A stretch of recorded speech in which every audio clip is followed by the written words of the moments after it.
Good afternoon, all of you. Myself, Monica Sharma from Image English School.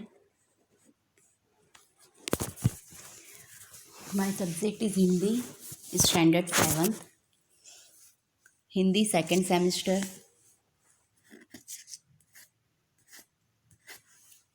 chapter number 10.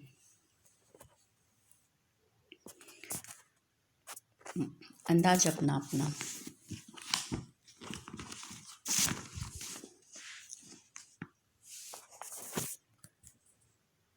प्रस्तुत इकाई में तार्किक चिंतन के बहुआयामी सोच का विकास और विस्तार हो ऐसे वैविध्यपूर्ण अभ्यास रखे गए हैं, है ना। इसमें इस चैप्टर में सब बताया है कि किसी भी विषय के संबंध में अगर तर्कपूर्ण सोचना या चिंतन करना, मनन करते हुए अपनी बात को प्रकट करना तार्किक चिंतन कहलाता है ना। तार्किक चिंतन मतलब कि हमारे मन में जो भी विचार है, हम जो भी सोचते हैं, मनन करते हैं, है ना, उस बात को हमको कैसे प्रकट करना है सामने वाले के साथ, और उस हम जो कुछ बोलते हैं तो सामने वाले पे उस चीज़ का क्या इफ़ेक्ट पड़ेगा, है ना। तो हमको सही तरीके से हमारी बात, जो हम सोचते हैं, हमारे विचार हमको दूसरों के सामने अच्छी तरीके से प्रकट करना चाहिए, ताकि सामने वाले पे उस बात का अच्छा असर हो, सकारात्मक असर हो, ना कि नकारात्मक।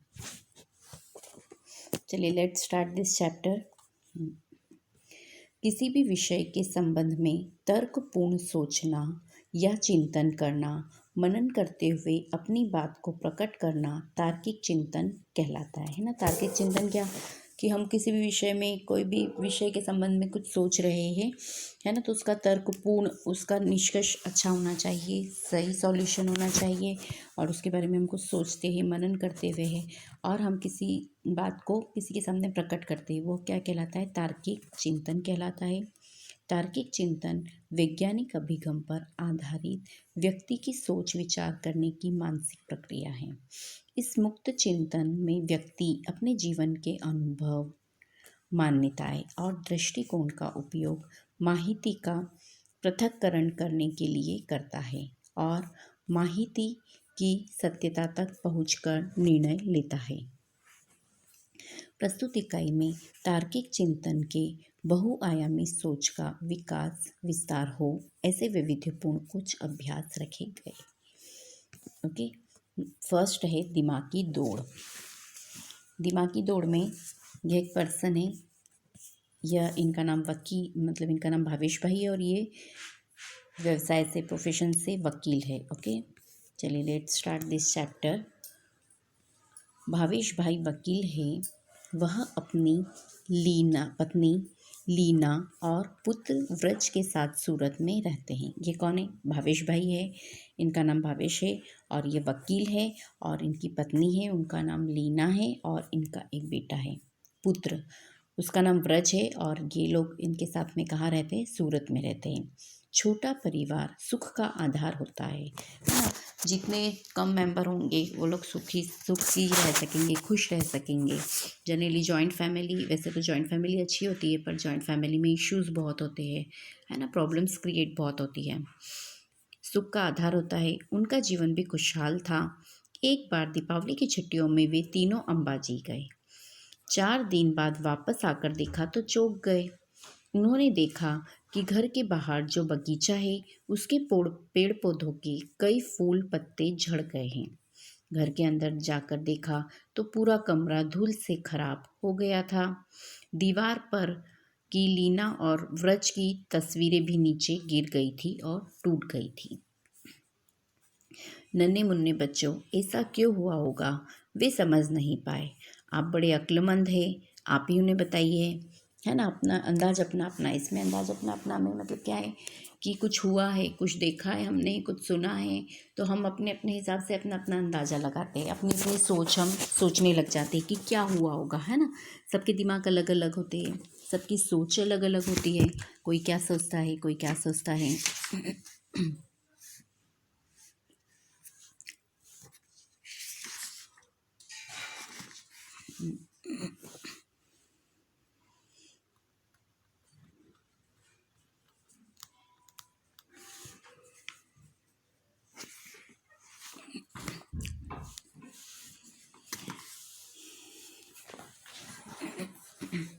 चलिए मैं बताती हूँ आपको।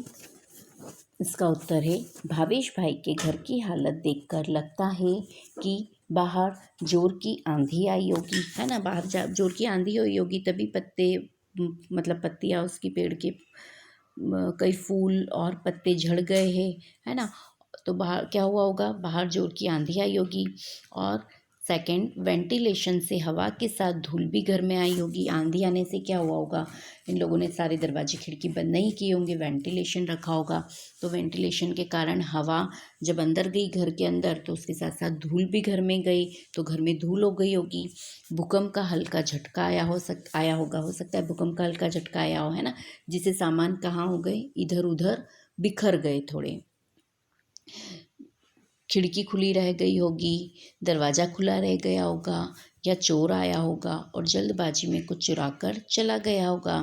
और या फिर ऐसा भी हो सकता है कि बड़े चूहों ने अंदर घुसकर कुछ शरारत की होगी, जिससे सामान इधर उधर हो गया, है ना। और आंधी आई होगी तो उससे हवा हवा अंदर जब गई तो हवा के साथ साथ धूल मिट्टी भी गई।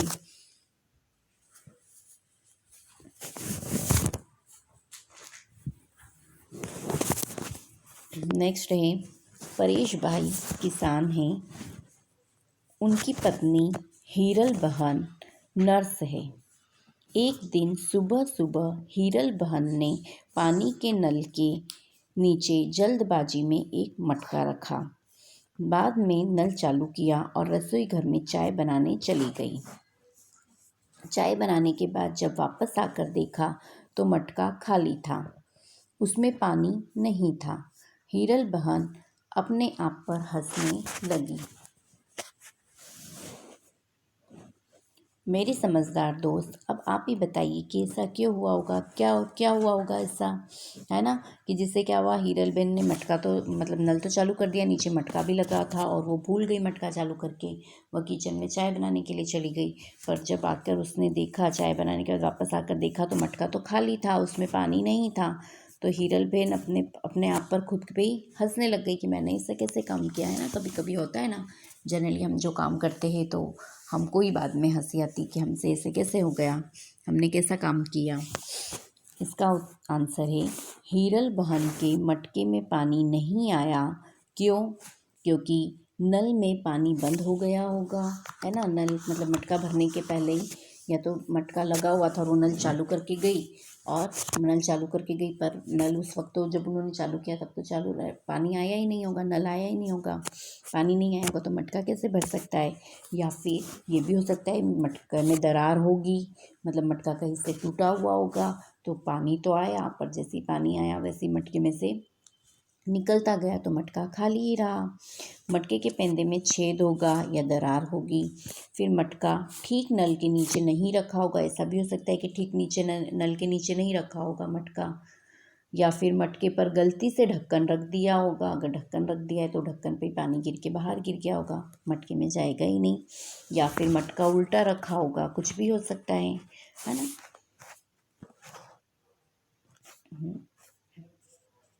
नेक्स्ट है, सेजल 2 गमले लाई है, उनमें तुलसी के पौधे थे। दोनों पौधे लंबाई चौड़ाई और ऊंचाई में एक समान ही थे। 1 महीने के बाद दूसरे गमले का पौधा बड़ा हो गया, जबकि पहले गमले का पौधा अब भी इतना ही था जितना 1 महीना पहले। मेरे भोले भोले भेजाबाज दोस्त, ऐसा कैसे हुआ होगा, आप ही बताइए। भेजाबाज मतलब जिनके पास भेजा है, दिमाग है ना, इसलिए ऐसा कहा गया है। इसका आंसर होगा कि सेजल के पहले गमले का पौधा नहीं बढ़ा, क्योंकि या तो ये हो सकता है कि वह गमले का पौधा प्लास्टिक का या नकली होगा, इसलिए भी नहीं बढ़ा होगा। सेकेंड, उसमें पानी की कमी रही होगी या तो, है ना। या फिर उसे ज़रूरी हवा और प्रकाश नहीं मिले होंगे, इसलिए भी वह सूख गया होगा। या नेक्स्ट 4th नंबर है, किसी ने पौधे को काट दिया होगा। एंड 5th नंबर, पौधे के गमले से मिट्टी निकाल दी गई होगी। या फिर गमले में उचित खाद नहीं डाली होगी, है ना। सबके अपने अपने अलग अलग अंदाज होते, किसी ने क्या कहा, किसी ने क्या कहा। नेक्स्ट है, तर्क की लगाम कल्पना के घोड़े। आप साइकिल पर स्कूल जा रहे हैं रास्ते में देखा तो एक आदमी हाथ हिलाकर आपको रुकने का इशारा कर रहा था। देखिए, उसने कहा कि बगल वाले गांव में मेरा जाना ज़रूरी है। आपने उस आदमी को साइकिल पर बिठाया और पास वाले गांव तक पहुंचाया। वहां जाकर आपको पता चला कि वहां एक जादूगर का कार्यक्रम होने वाला है और वह आदमी उसका सहायक है। उस आदमी ने आपको जादू के खेल देखने का अनुरोध किया, पर पाठशाला पहुंचने में देर हो जाएगी। यह सोचकर आपने मना कर दिया। उस आदमी ने सारी बात जादूगर को बताई। जादूगर ने खुश होकर आपको एक करामाती चश्मे दिए और कहा कि इसे पहनने से तुम सबको देख पाओगे और कुछ भी कर पाओगे। तुम्हें कोई नहीं देख पाएगा। इसका आईने के सामने आपने चश्मे पहने इसका असर 1 हफ्ते तक रहेगा, है ना। जादूगर ने कहा कि इसे पहनने से तुम सबको देख पाओगे, है ना, और कुछ भी कर पाओगे और तुम्हें कोई भी नहीं देख पाएगा। और इसका असर कब तक रहेगा? 1 हफ्ते तक, मतलब 1 वीक तक रहेगा इसका असर। फिर आप चश्मा लेकर वापस अपने गांव की पाठशाला में आए, मतलब स्कूल आए। वहां से घर गए। दूसरे रोज नहा धोकर आईने के सामने आपने चश्मे पहने। आईने में देखा तो सचमुच आप गायब हो चुके थे, है ना। आपने चश्मा लगाया और चश्मा लगा के जब आईने के सामने आप खड़े हुए तो आईने में आप दिख ही नहीं रहे थे, गायब हो गए, है ना। अब आप बताइए कि आप कहाँ कहाँ जाएंगे और क्या क्या करेंगे। अगर आपके साथ ऐसा होता है तो आप कहाँ कहाँ जाओगे, किस किस के साथ क्या क्या करोगे, है ना। देखिए, कोई लोग बोलते हैं कि जादुई चश्मा पहनकर मैं हलवाई की दुकान पर जाकर मनचाही मिठाई खाऊंगा, है ना। उसको तो कोई देख ही नहीं सकता है, वो जाकर खा सकता है। फिर मुफ्त में फिल्म या नाटक दिखाऊंगा और मुफ्त में जादू के खेल दिखाऊंगा। फुलवारी से फूल तोड़ लाऊंगा। पेड़ पर बैठकर फल तोड़ तोड़ कर खाऊंगा। पड़ोसी की घर की चीज़ें इधर से उधर रख कर उन्हें डराऊंगा, है ना। कुछ भी कर सकते हैं जब ऐसा होता है कि कोई देख नहीं पाता है।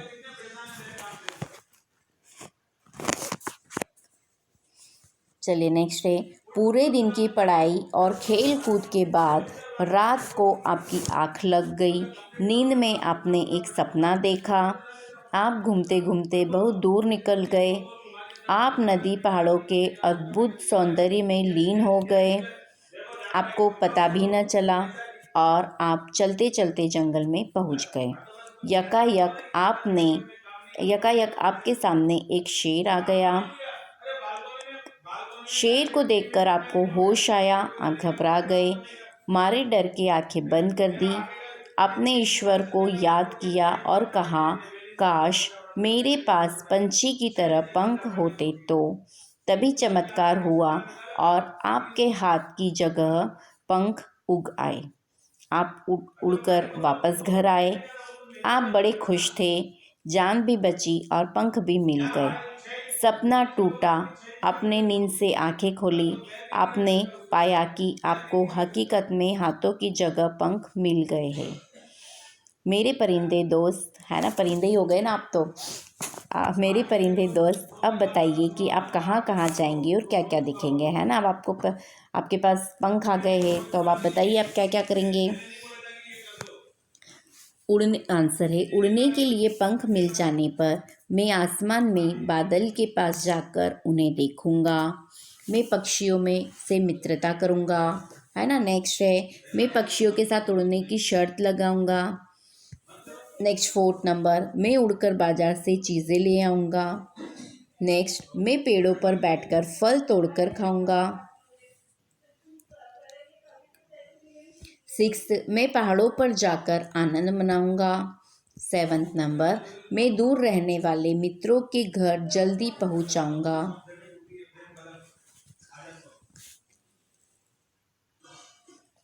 और 8 नंबर, मैं जंगल में जाकर शेरों और बाघों को नज़दीक से देखूंगा। ओके, नेक्स्ट, इस बार आपकी मज़ेदार और अनोखी कसौटी होने वाली है। एक बड़ा जहाज आपको निर्जन द्वीप पर ले जाने वाला है। वहाँ केवल मिट्टी, कंकड़, पत्थर, पहाड़ और समुद्री पानी ही है। मेरे बुद्धिमान दोस्त, वहाँ एक हफ्ते तक सुख चैन से रहने के लिए आप अपने साथ क्या क्या ले जाएंगे? सूची बनाइए। सूची मतलब लिस्ट बनाइए, है ना, कि एक जगह है वो बड़ी मज़ेदार है और अनोखी है ना। एक बड़ा जहाज है, वो आपको कहाँ पे ले जाएगा? निर्जन द्वीप। निर्जन द्वीप मतलब वहाँ पर कुछ भी मिलता नहीं है, सिर्फ एक द्वीप है।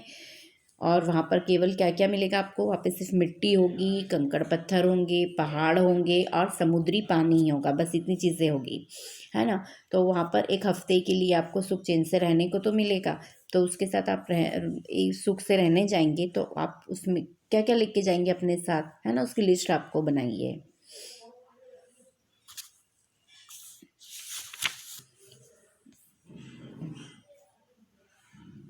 इसका आंसर है द्वीप पर सुख चैन से रहने के लिए हम अपने साथ काफ़ी कपड़े ले जाएंगे। सेकेंड है खाने के लिए बिस्किट, पॉपकॉर्न, सेव आदि सूखे खाद्य पदार्थ ले जाएंगे, है ना। कपड़े तो ले जाने पड़ेंगे, प्लस वहाँ पे तो कुछ भी मिलेगा नहीं, तो आपको कुछ स्नैक्स वगैरह, नाश्ते के लिए कुछ ड्राई वगैरह कुछ लेके जाना पड़ेगा, है ना, ड्राई स्नैक्स वगैरह। तो खाने के लिए बिस्किट्स ले जा सकते हैं, पॉपकॉर्न, है ना, और सूखे खाद्य पदार्थ, सूखे जो सूखा नाश्ता होता है वो। फिर बादाम, काजू, अंजीर और फिर फ्रूट्स और आदि मेवे लेके जाएंगे। फिर एक स्टोव भी ले जाएंगे, उस पर खाना बनाने के लिए हम कुकर, आटा, दाल, चावल, मसाले आदि ले जाएंगे। फिर एक हफ्ते तक चले उतना पीने का पानी भी ले जाएंगे। फिर हम क्रिकेट का सामान, कैरम, शतरंज, फुटबॉल और टेनिस खेलने की स्टिक तथा बॉल ले जाएंगे। फिर 7 नंबर, पढ़ने के लिए रोचक और ज्ञानवर्धक पुस्तकें ले जाएंगे। 8 नंबर, एक कॉपी ले जाएंगे जिसमें उस द्वीप पर मिलने वाली वनस्पतियों, वहाँ के पक्षियों, प्राणियों के बारे में प्राप्त जानकारी लिखेंगे। और 9 नंबर पर रक्षा के लिए एक छोटी बंदूक भी ले जाएंगे।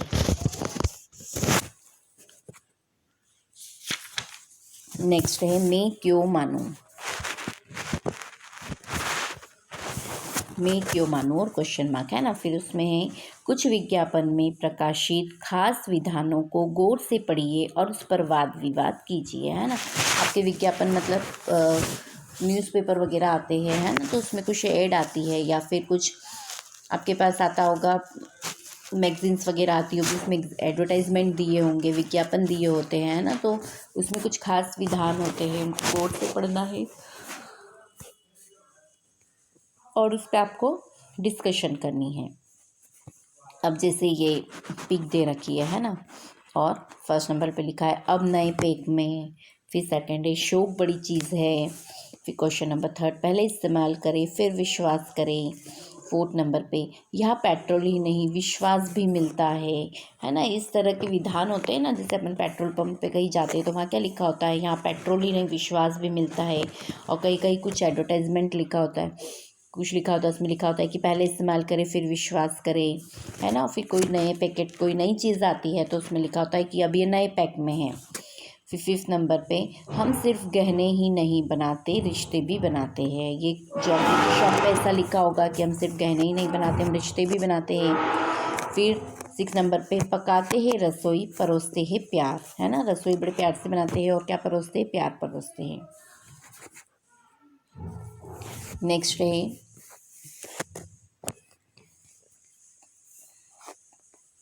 उसमें आंसर में लिखेंगे फर्स्ट नंबर पर अब नए पैक में, है ना। अब नए पैक में इसमें लिखेंगे हम खरीदेंगे क्योंकि, क्यों खरीदेंगे हम अब नए पैक में ये चीज़ खरीदेंगे क्योंकि नया पैक आकर्षक है। सेकंड नंबर नया पैक टिकाऊ है। थर्ड नंबर वस्तु का दाम भी पहले से कम है। और 4th नंबर वस्तु की गुणवत्ता में भी सुधार हुआ है, मतलब उसकी जो क्वालिटी है वह अच्छी हो गई है ना, इसलिए हम खरीदेंगे। सेकंड है शौक बड़ी चीज़ है। इसमें फर्स्ट नंबर पे लिखेंगे मुझे अच्छे खाने, कपड़े पहनने और खेलने का शौक है। सेकंड है शौक पूरा करने के लिए मैं पैसों की परवाह नहीं करता। थर्ड नंबर है शौक जिंदा दिल आदमी की पहचान है। और 4th नंबर शौक पूरा करने के लिए मैं दूर भी जा सकता हूँ। और 5 नंबर पे लिखेंगे शौक पूरा करने में ही तो ज़िंदगी का मज़ा है। चलिए 2 मैंने आपको एक्सप्लेन कर दिए हैं। Next I will explain from here from point number 3 I will explain in next lecture. Okay, चलिए bye, take care, thank you.